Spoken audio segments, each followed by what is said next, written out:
ఉన్నారు? బాగున్నారా? నేను బాగున్నానండి.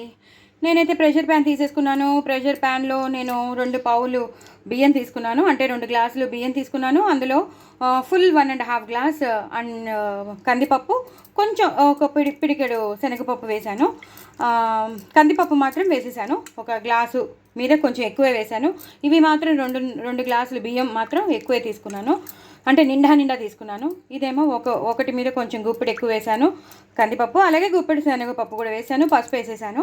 ఇప్పుడు మనం అసలు ఏం చేసినానో చెప్పకుండా మీకు అన్నీ చెప్పేస్తున్నాను. విష్ హ్యాపీ నవరాత్రి అండి. ఫస్ట్ ఆఫ్ ఆల్ మీకందరికీ అమ్మవారి అనుగ్రహం కటాక్షం ఉండాలని కోరుకుంటూ కదంబం చేస్తున్నాను. ఫస్ట్ అయితే టమాటోలు వేసేసుకుంటాను.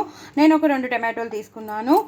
కదంబం అంటే నథింగ్ బట్ అన్ని కూరలు కలిపేసుకోవడం, ఒక రకమైన సాంబార్ రైస్ అనమాట.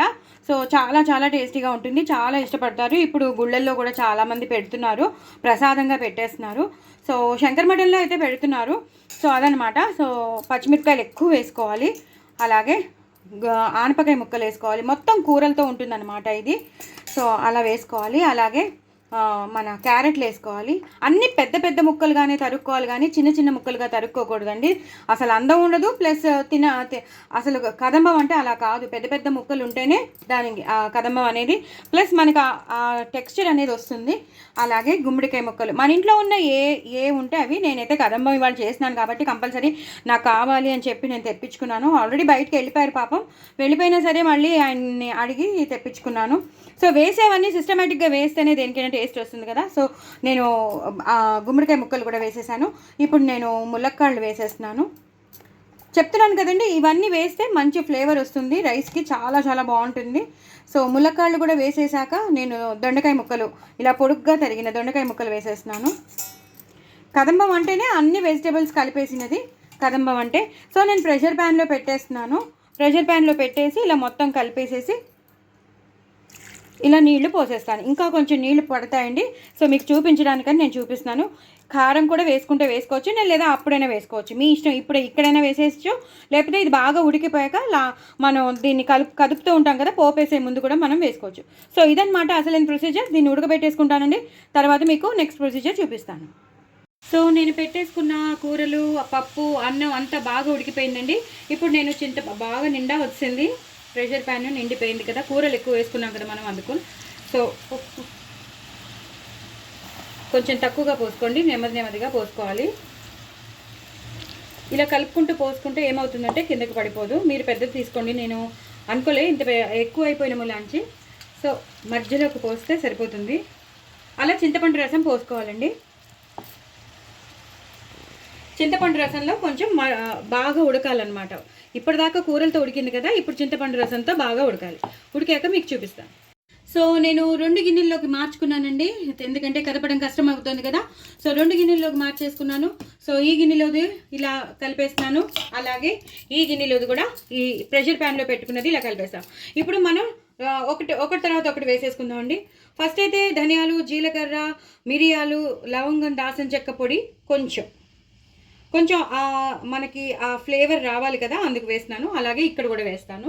సో 2 కలిసిపోతే కాంపెన్సేట్ అయిపోతుంది, ఎక్కువ వేయక్కర్లేదు, మళ్ళీ డామినేట్ అయిపోతుంది, కొంచెం చాలు. అలాగే మనం వంకాయ కూరకి చేసి పెట్టుకుంటాం కదండి, వంకాయ పొడి, అది కూడా వేసేసుకోవాలి. ఇది నేను మీకు రీసెంట్గానే షేర్ చేశాను. ఇందులో 2 స్పూన్స్, అలాగే ఇందులో 2 స్పూన్స్.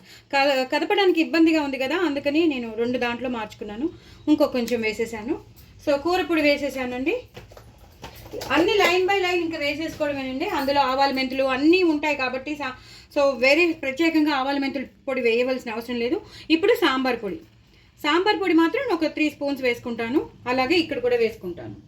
ఇక్కడ 2 స్పూన్స్ వేసుకుంటాను. ఇక్కడిది 2 కలిపేస్తే సరిపోతుంది. ఇప్పుడు ఉప్పు వేసుకుంటానండి. దీనికి తగినంత, ఈ గిన్నెకి తగినంత ఉప్పు ఇక్కడ వేసుకుంటాను. అలాగే ఇక్కడ తగినంత ఉప్పు వేసుకుంటాను, ఇంకొంచెం పడుతుంది, వేసేసుకున్నాను. అలాగే కొంచెం కారం, ఇక్కడ కూడా కొంచెం కారం, అన్నీ వేసేసానండి. ఇప్పుడు మొత్తం ఇలా కలిపేసుకోవాలి. కదంబం చాలా బాగుంటుందండి, ఎందుకంటే మనం వేసిన ఈ ఫ్లేవర్స్ అన్నీ వెళ్తాయి కదా, చాలా టేస్టీగా ఉంటుంది. అందులోనూ చింతపండు రసం కూడా వేసాం కదా, సూపర్ ఉంటుంది. దీన్ని ఇందులో ఇది ఇలాగా ఇప్పుడు కొంచెం బెల్లం వేద్దామండి. మనం చింతపండు వేసాం, సో ఇవన్నీ పౌడర్స్ వేసాం కదా. కదం అంటే it is nothing but sambar rice అండి. బట్ చాలా డెలిషియస్గా గట్టిగా ఉన్న సాంబార్ రైస్. మనం డైల్యూట్గా వేసుకుంటాం కదా, ఇది మాత్రం కొంచెం ఫ్లేవర్గా ఎక్కువ ఉండి ఫ్లేవర్గా ఉండే సాంబార్ రైస్ అనమాట. ఇప్పుడు నేను కొంచెం బెల్లం వేస్తానండి, అంటే కొంచెం ఆ స్వీట్నెస్ వస్తేనే బాగుంటుంది అన్నమాట. అలాగే ఇందులో కూడా కొంచెం వేస్తాను. పౌడర్డ్ బెల్లం అండి నాది, సో సరిపోతుంది.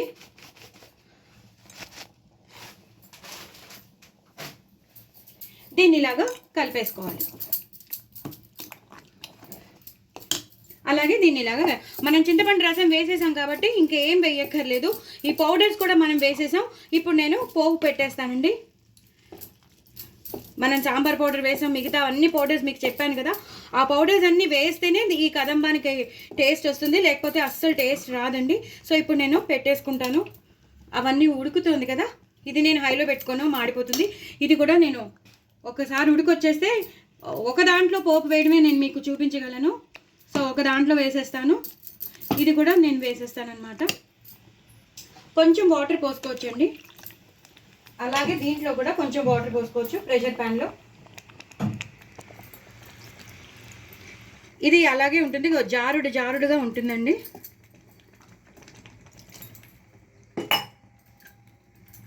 ఇప్పుడు మీకు పోపు వేసి చూపిస్తాను.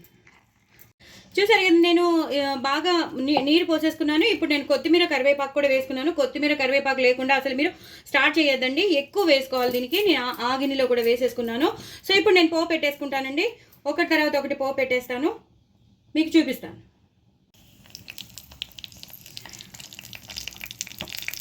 చూసారు కదండి, బాగా వేగిపోతున్నాయి. ఆవాలు, జీలకర్ర, ఎండుమిరపకాయలు బాగా వేగిపోతున్నాయి. ఇప్పుడు నేను ఇంగు వేసేసుకుంటాను. కొంచెం ఎక్కువే పోపు వేసుకున్నాను, ఎందుకంటే నేను ఇంకో గిన్నెలో కూడా వేయాలి కదా.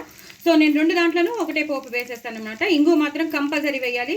ఇంగు వేయకపోతే అసలు స్టార్ట్ చేయకండి, కొత్తిమీర వేయకపోతే అసలు స్టార్ట్ చేయొద్దు, అలాగే కరివేపాకు వేయండి స్టార్ట్ చేయొద్దు. ఇది బాగా వేగిపోయింది కదండి. ఇప్పుడు నాకు ఎప్పుడు అలవాటు కదా కొంచెం కారం వేయడం అలవాటు పోపులో, సో అది కూడా వేసేసుకున్నాను. ఇది బాగా వేగిపోయింది, మంచి ఇంగు వాసన వస్తుంది.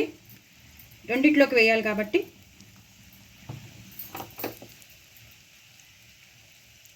ఇందులోనే కొంచెం కరివేపాకు వేసేస్తాను.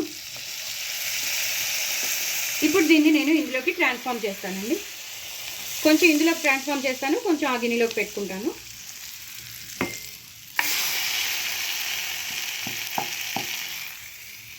ఇప్పుడు నేను ఇలాగా మొత్తం అంతా కలిపేసుకుంటానండి పోపుని. అయిపోయిందండి. లాస్ట్లో కరివేపాకుతో గార్నిష్ చేసుకోవడమే. చాలా చాలా టేస్టీ అయిన పోపు వేసేసాక ఇంకేం వేయవలసిన అవసరం లేదు. మనకు అన్ని ఫ్లేవర్స్ వేసేసాను. చాలా చాలా టేస్టీ అయిన కదంబం మీ ముందు ఉంటుంది. చూసారు కదా, ఈ కన్సిస్టెన్సీ ఇలాగే ఉండాలి.